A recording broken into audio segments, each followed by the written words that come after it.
नमस्कार दोस्तों आज के हम इस वीडियो में बात करने वाले हैं धर्मेंद्र पाजी के एक ऐसे कारनामे के बारे में जब वो गोविंदा को बजाने के लिए कई लोगों से एक साथ लड़ गए थे। तो दोस्तों, जब भी नई कोई चीज मार्केट में आती है या भी कोई नया बंदा बिजनेस में आगे बढ़ रहा होता है तो कई लोग उनके साथ होते हैं और कई लोग उनके खिलाफ होते हैं। तो दोस्तों, ऐसा ही 80 के दशक के कलाकार हमारे गोविंदा जी के साथ भी हुआ था। बॉलीवुड कलाकार गोविंदा जी ने 80 के दशक में बॉलीवुड में कदम रखा था और गोविंदा इंडस्ट्री में आते ही सुपरस्टार बन गए थे। और दोस्तों, उस दौर में लोग उन्हें खूब पसंद किया करते थे, उनकी फिल्में देखना और उनका डांस देखना। कुछ लोगों को ये बात हजम नहीं हो रही थी और गोविंदा जी को परेशान करने लगे थे। ऐसे वक्त में गोविंदा को बचाने के लिए धर्मेंद्र पाजी आगे आए और फिर सभी लोग भाग खड़े हुए। तो दोस्तों, बने रहे हमारे साथ वीडियो के अंत तक। आइए जानते हैं इस बारे में थोड़ा विस्तार से। तो दोस्तों, बॉलीवुड फिल्म इंडस्ट्री के जाने माने कलाकार गोविंदा ने 80 के दशक में तहलका मचा दिया था। जब गोविंदा ने बॉलीवुड में कदम रखा था तब लोग उनके दीवाने हो गए थे। मिथुन के बाद अगर किसी एक्ट्रेस ने अपने डांस से लोगों को प्रभावित किया था तो वो सिर्फ गोविंदा ही थे। और गोविंदा की तरक्की कई लोगों को हैरत में डाल रही थी, जिस कारण से लोग उनसे चिढ़ने भी लगे थे। और दोस्तों, फिर गोविंदा से लोग इस तरह चढ़ने लगे कि उनको धमकियां तक देने लगे थे। और दोस्तों, नए नवेले एक्ट्रेस गोविंदा जी की ये समझ में नहीं आ रहा था कि ऐसे लोगों से किस तरह से निपटा जाए। और फिर गोविंदा को बचाने के लिए धर्मेंद्र पाजी सामने आए। उन्होंने न केवल गोविंदा को परेशान करने वाले लोगों को भगाया बल्कि उन्हें किसी से न डरने की सलाह दी। और उन्होंने ये भी कहा कि ये इंडस्ट्री किसी के बाप की नहीं है, तुम अपनी मेहनत के दम पर यहाँ तक पहुंचे हो। गोविंदा बॉलीवुड के उन कलाकारों में से एक है जिन्होंने करियर की शुरुआत में ही मिथुन चक्रवर्ती जैसी आंधी का सामना किया था। जब गोविंदा ने बॉलीवुड में कदम रखा था तब लोग मिथुन को बेशुमार प्यार किया करते थे। हालांकि गोविंदा ने जल्दी अपनी जगह बना ली और फिर लोगों ने उन पर दिल खोलकर प्यार लौटाना शुरू कर दिया था। और दोस्तों, गोविंदा की शुरुआत भले ही थोड़ी धीमी रही हो, लेकिन जब उन्होंने रफ्तार पकड़ी तो वो नहीं रुके। उनकी फिल्में बॉक्स ऑफिस पर झंडे गाड़ने लगी थी और वो जल्दी सुपरस्टार की कैटेगरी में शामिल हो गए। गोविंदा की लोकप्रियता का अंदाजा आप इसी बात से लगा सकते हैं कि उन्होंने एक दिन में 49 फिल्में साइन की थी। और दोस्तों, गोविंदा की कामयाबी कुछ लोगों को हजम नहीं हुई और कुछ लोग गोविंदा को परेशान करने पर उतारू हो गए। उस वक्त अगर अखबारों की माने तो गोविंदा को धमकियां तक मिलने लगी थी, जिनसे वो काफी परेशान रहने लगे थे। गोविंदा की परेशानी देखकर धर्मपाजी से रहा नहीं गया और वो उनके बचाव में उतर आए। और दोस्तों, एक रिपोर्ट के मुताबिक जिन दिनों गोविंदा जी परेशान रहा करते थे तब धर्मपाजी ने उनकी मदद करने का फैसला लिया था।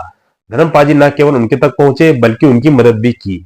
गोविंदा को धमकियां देने वाले लोगों से लोहा लिया और गोविंदा जी से ये कहा कि तुम पहले अपनी मानसिक स्थिति सही करो, अगर तुम्हारा मन सही है तभी तुम्हारा तन भी सही है और तुम्हें किसी से डरने की कोई जरूरत नहीं है। और गोविंदा को काम करने के लिए सही माहौल देने का जिम्मा धर्मेंद्र जी ने उठाया था। और सबसे खास बात यह थी कि 70, 80 और 90 के दशक में धर्मपाजी का सिक्का चला करता था। वो जो बात कर देते थे लोग उसे इनकार नहीं किया करते थे। ये सिलसिला आज भी जारी है। आज भी लोग उनकी काफी इज्जत करते हैं। धर्मपाजी ने गोविंदा की मदद करने की जो ठानी थी वो काम उन्होंने पूरा किया और गोविंदा आज भी धर्मपाजी को इसकी मदद के लिए शुक्रिया बोलते हैं। और दोस्तों, 80 के दशक से ही गोविंदा और देवल परिवार के काफी अच्छे रिश्ते रहे हैं। धर्मपाजी की वजह से गोविंदा देवल परिवार की काफी इज्जत करते हैं। कुछ वक्त पहले जब गोविंदा की बेटी को लॉन्च किया जाना था तब भी धर्मपाजी मदद के लिए आगे आए और उन्होंने उस फिल्म में अहम रोल निभाया था। और दोस्तों, गोविंदा जी के जीवन से जुड़ा एक किस्सा और भी है जो फिल्म खुद्दार से जुड़ा हुआ है।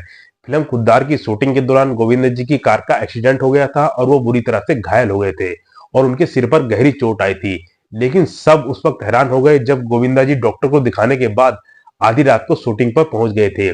इस बात के लिए गोविंदा जी की आज भी मिसाल दी जाती है। और दोस्तों, फिल्म खुद्दार 1994 में रिलीज हुई थी। इस फिल्म में गोविंदा के साथ करिश्मा कपूर भी नजर आई थी। और दोस्तों, गोविंदा की सबसे खास और सीक्रेट बात यह थी कि गोविंदा ने सन 1987 में पत्नी सुनीता के साथ शादी की थी, लेकिन उन्होंने अपनी शादी को लगभग 4 साल तक छिपा कर रखा। उस समय गोविंदा को लगा कि अगर उन्होंने ये बात किसी को बताई तो उनका करियर दांव पर लग जाएगा, लिहाजा उन्होंने ये राज सबसे छिपा कर रखा।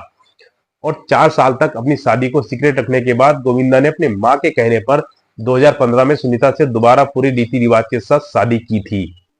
दोस्तों, अगर बात करें धर्मेंद्र और गोविंदा जी की, दोनों ही हमारे बीच में एक्टिव हैं और धर्मेंद्र जी बहुत ही अच्छे इंसान हैं। तो दोस्तों, कहते हैं कि अगर हमसे छोटे आदमी का किसी का बिजनेस अच्छा चल रहा है, अगर वो हमसे आगे जा रहा है तो उसको उससे चिढ़ना नहीं चाहिए, उसको बल्कि सपोर्ट करना चाहिए।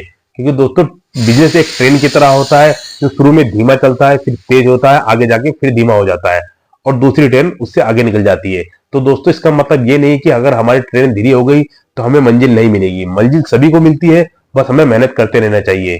तो दोस्तों आपको हमारी ये वीडियो कैसी लगी हमें कमेंट करके जरूर बताएं। अगर दोस्तों आपको हमारी ये वीडियो अच्छी लगी है तो एक प्यारा सा कमेंट जरूर कर देना, जिससे हमारा मोटिवेशन बना रहेगा। इस तरह की वीडियो हम आप लोगों के लिए लाते रहेंगे। तो दोस्तों अगर आप हमारी वीडियो को पूरा देखते तो हैं लेकिन चैनल सब्सक्राइब नहीं करते और वीडियो को लाइक नहीं करते, तो दोस्तों चैनल पर नए हो चैनल सब्सक्राइब करें, सब्सक्राइब करके आल का बटन जरूर दबाएं ताकि हमारे द्वारा डाली गई वीडियो की नोटिफिकेशन आप तक सबसे पहले पहुंचे। तो दोस्तों मिलते हैं आप नेक्स्ट वीडियो में।